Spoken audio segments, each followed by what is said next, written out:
Bonjour, c'est Ursule encore. On est le 22 août 2026. Alors je viens sonner la trompette aujourd'hui encore et je viens proclamer le retour de notre Seigneur Jésus-Christ. Amen, soyons tous bénis, soyons remplis la joie de notre Dieu. Alors, le mot d'ordre, chercher Dieu. Amen. Ça, c'est le mot d'ordre de cette journée. Chercher Dieu. Alors que le roi David était dans la présence de Dieu, dans le psaume 119, au verset 10, il dit « Je te cherche de tout mon cœur.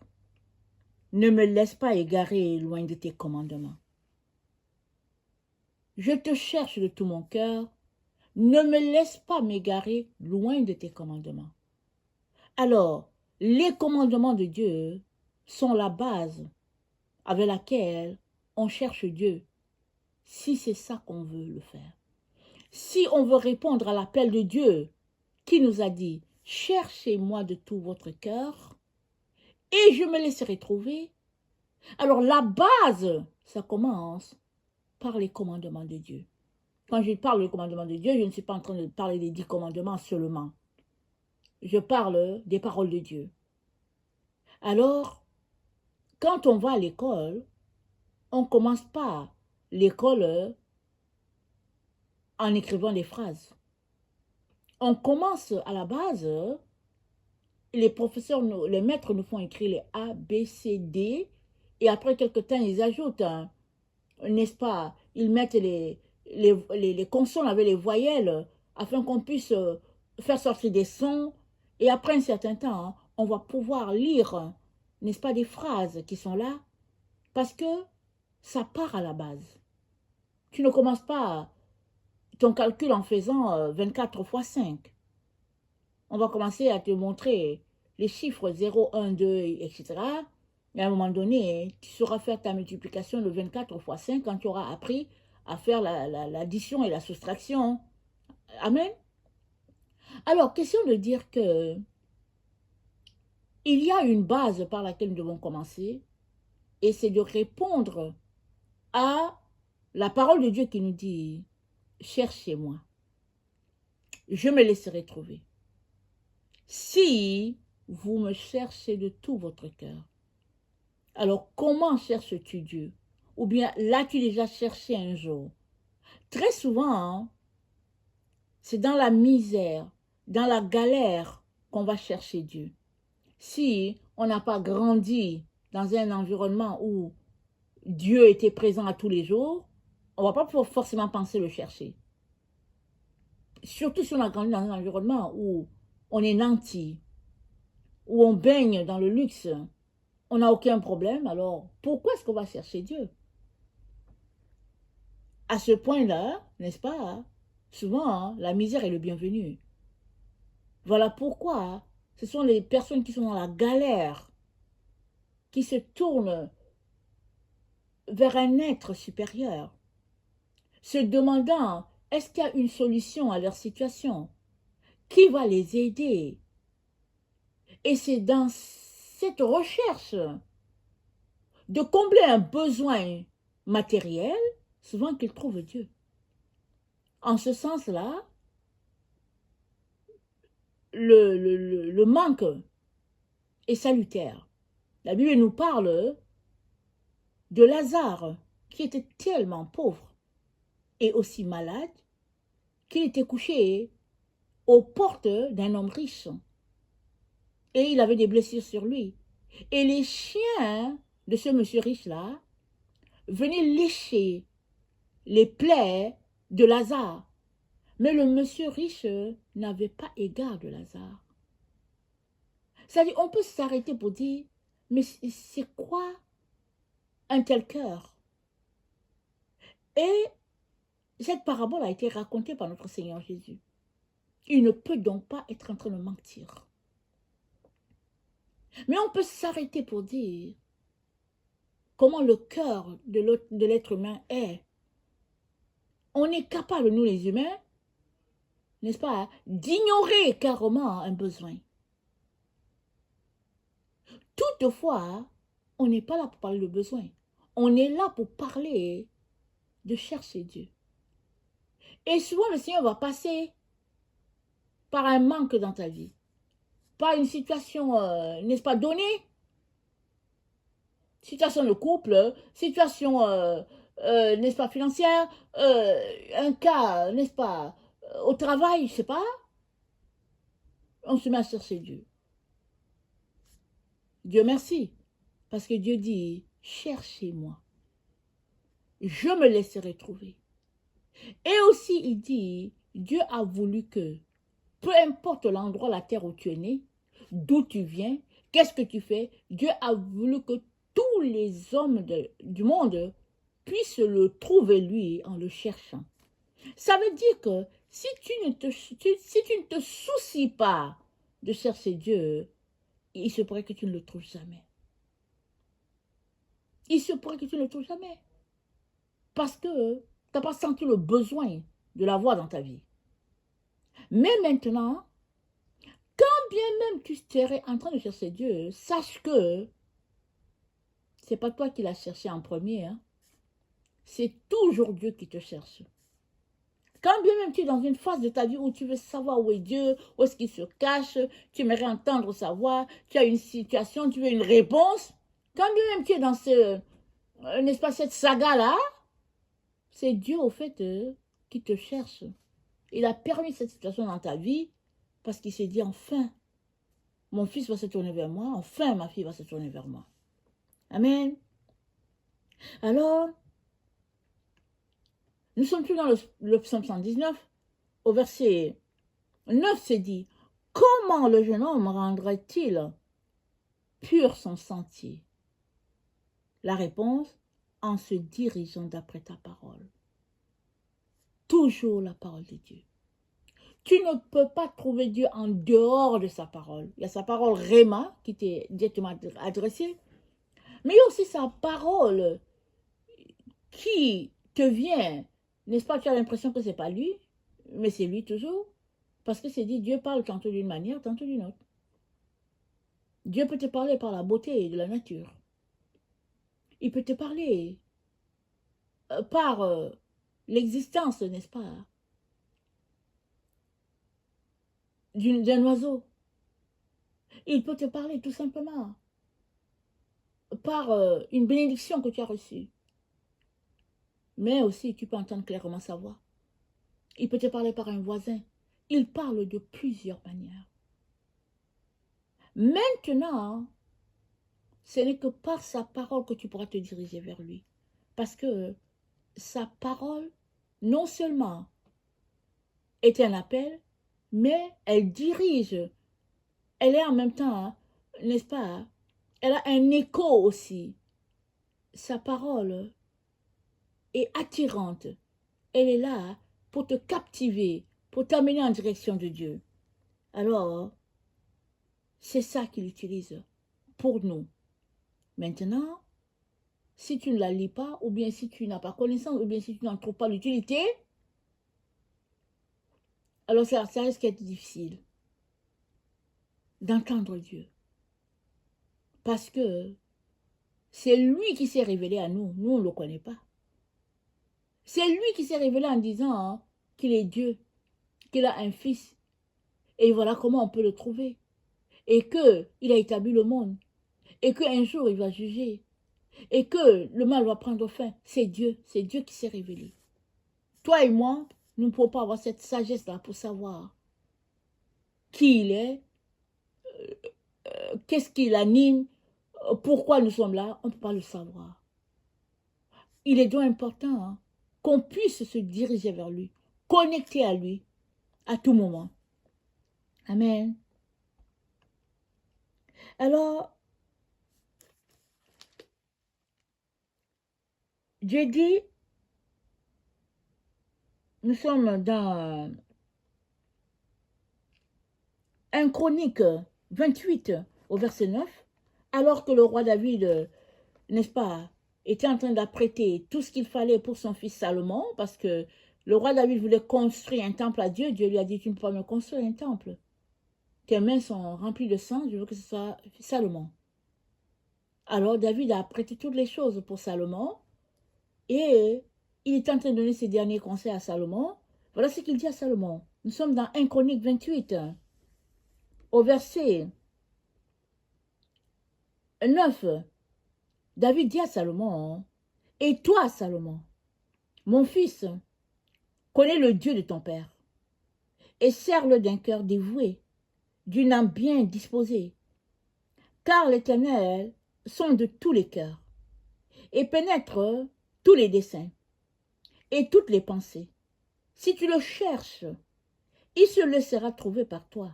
Mais si tu l'abandonnes, il te rejettera pour toujours. Si tu le cherches, il se laissera trouver. » David a répété les paroles de Dieu, n'est-ce pas, dans les livres de l'Ancien Testament. Il a répété ce que lui, il connaît, que ses parents l'ont enseigné. N'oublions pas, n'est-ce pas, il descend, il est l'arrière-petit-fils de Ruth, n'est-ce pas? Alors il a dû être enseigné dans la voie de Dieu. Et c'est lui qui a reçu l'onction. Quand Samuel allait verser l'huile dans la maison de son père. Eliab est venu, il était grand, il était beau. Samuel a dit, voici le roi d'Israël dans son cœur. Le Seigneur a dit, je l'ai rejeté. J'ai rejeté l'aîné. David est venu, les gens disent qu'il était de petite taille. Et il gardait les troupeaux, c'était lui. Le plus petit a été oint. Et en plus de cela, voilà, il était dans toutes ses faiblesses, parce qu'il avait des grands frères, des grands frères, des grands frères. Mais c'est lui qui a été choisi. Et son parcours nous montre comment il a appris à chercher Dieu. Même dans ses erreurs, on voit qu'il cherchait Dieu, demandant pardon et retournant sur le chemin de la vérité, afin que, n'est-ce pas, la lumière soit. Amen. Alors, c'est dit, Dieu dit, il dit, je leur donnerai un cœur pour qu'ils connaissent que je suis l'Éternel. Ils seront mon peuple, et je serai leur Dieu, s'ils reviennent à moi de tout leur cœur. Amen. C'est ça que Dieu dit. Il dit, s'ils reviennent à moi de tout leur cœur, je serai leur Dieu. Ils seront mon peuple. S'ils me cherchent. On les doit encourager à chercher Dieu. Peu importe ta position. Peu importe tes poches. Peu importe si tu penses que tu le connais déjà, tu as quand même besoin de le chercher. La relation avec Dieu n'est pas une relation où on arrive à un stade où on dit, ok, j'ai assez cherché Dieu, je l'ai trouvé, je suis satisfait et puis ça me suffit. Non. On cherche Dieu. On le trouve. On continue de le chercher tous les jours jusqu'à ce qu'on finisse avec notre vie sur la terre. Et ce sera la fin où on va arrêter de chercher Dieu. C'est une recherche qui ne s'estompe pas. Les recherches dans ce monde se terminent dans une période donnée. Et puis on dit, bon, il a cherché, il a trouvé ceci. Voilà, il va exposer ses recherches. Et puis, il est classifié. On lui donne tel titre, et puis, etc. Mais Dieu, on le cherche toute notre vie. Pendant qu'on le cherche, il se laisse trouver. Et des moments où on le cherche, il se cache. On ne peut pas l'appréhender. On n'arrive pas à mettre la main sur lui. Mais quand on le cherche, il se laisse trouver. Parce qu'il veut notre bonheur. Il veut se réfléchir dans notre vie. Il veut nous bénir. Nous donner un avenir, une espérance. Ça prend, n'est-ce pas, qu'on puisse s'abandonner totalement entre ses mains. Alléluia. Et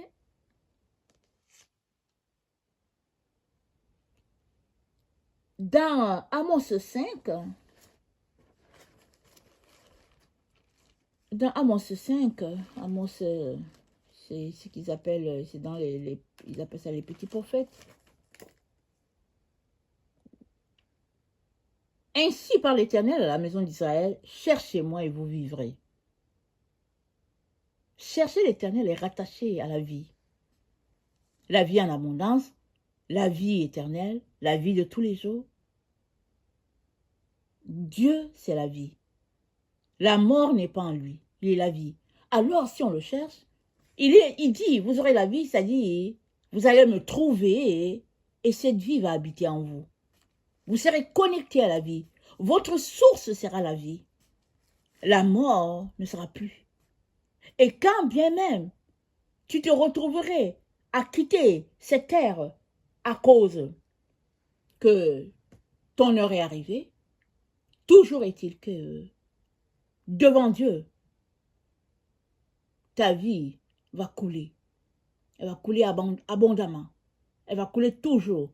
Parce que la vie que Dieu donne, c'est une vie éternelle qui ne s'estompe pas. Amen. Alors, on ne peut pas en même temps chercher Dieu et chercher le monde. On doit choisir. Tu ne peux pas suivre Dieu et à la fois. Si tu cherches Dieu, concentre-toi à le chercher lui et lui seul. Tu finiras par le trouver et tu auras l'autre reflet. L'autre reflet, c'est qu'une fois que tu as trouvé Dieu, tu es satisfait, tu n'as plus besoin de l'autre côté. Mais tu ne peux pas en même temps chercher Dieu et chercher le monde. Quand bien même tu veux démontrer quelque chose, tu ne peux pas chercher les deux à la fois. Tu cherches un, et quand tu finis de trouver, tu vas aussi chercher l'autre, et tu vas aussi trouver, et tu peux venir faire une comparaison. Ça, c'est des choses qui arrivent. Mais tu ne peux pas en même temps dire, ok, je cherche X, je cherche Y, je cherche Z. Finalement, hein, tu te perds dans ta recherche. Alors Dieu dit, cherchez-moi, et vous vivrez. Cherchez-moi et vous vivrez. Alors, notre monde est agité, rempli d'imprévus. Toutefois,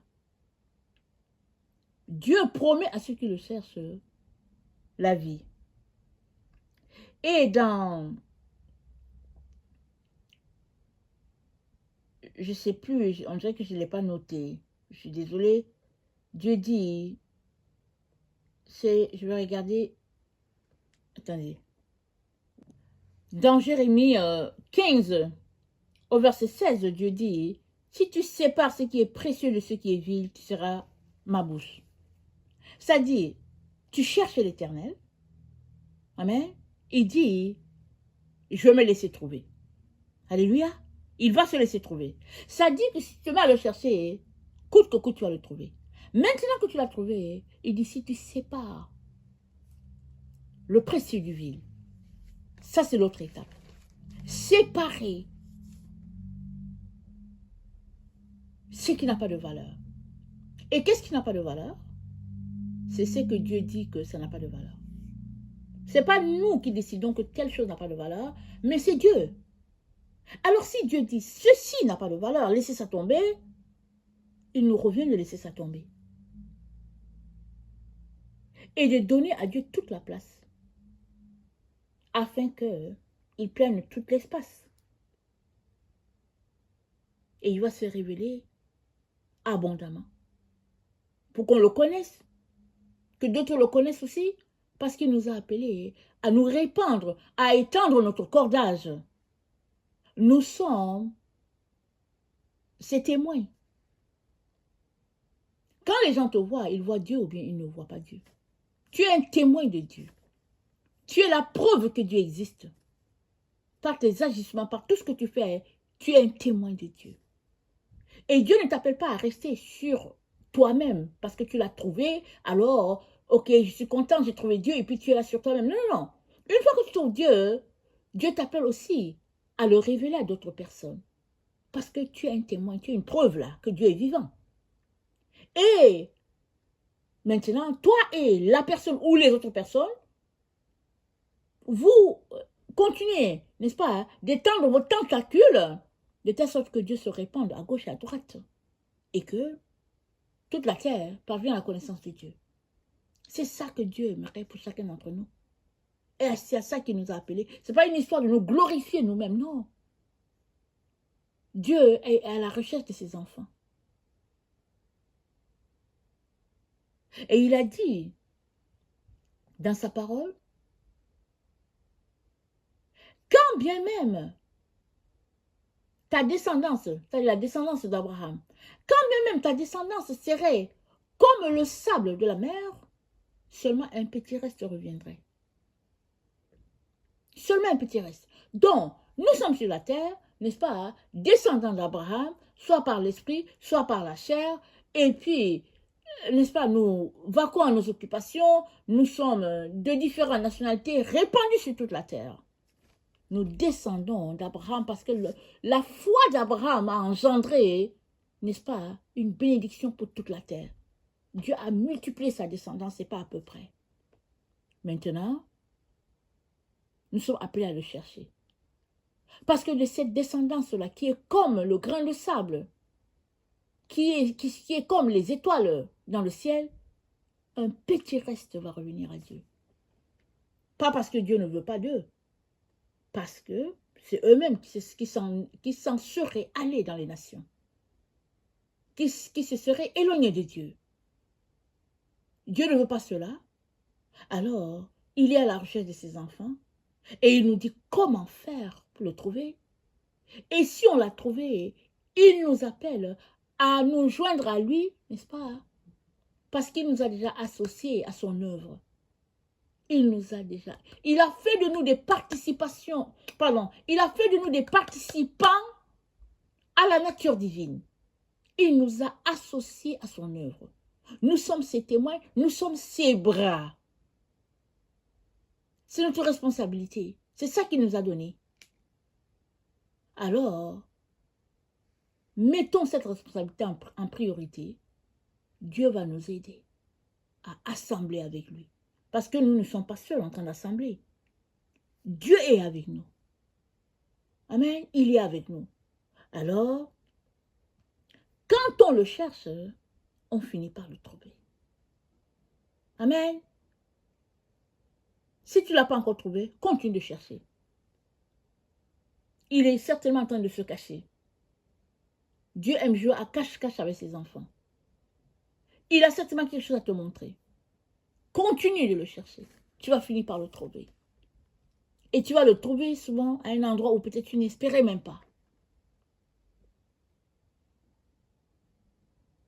C'est ça qu'il est. C'est comme ça qu'il est. Que le Seigneur bénisse sa parole. Et que, malgré les obstacles sur ton chemin à trouver Dieu, continue. Et ne détermine pas de la manière dont tu voulais qu'il se présente à toi. Il est Dieu, il peut se présenter comme il veut, quand il veut. Si tu le cherches vraiment, tu vas le reconnaître. Tu vas savoir que c'est lui qui est Dieu. Toutes les personnes qui ont cherché Dieu l'ont trouvé. Je t'encourage aussi à le chercher. Et même, il y en a qui n'ont pas cherché. Et il s'est présenté. Et c'est là qu'ils ont commencé à se demander, mais quelle est la personne que j'ai vue dans mon rêve, dans ma vision? Je le vois souvent, qui est-il? Et finalement, ils disent, ah tiens, c'est Jésus. Alors, Dieu ne fait exception de personne. Tourne vers lui les regards et tu finiras, n'est-ce pas, par le toucher. Amen. Alléluia, que le Seigneur bénisse sa parole. Amen et amen.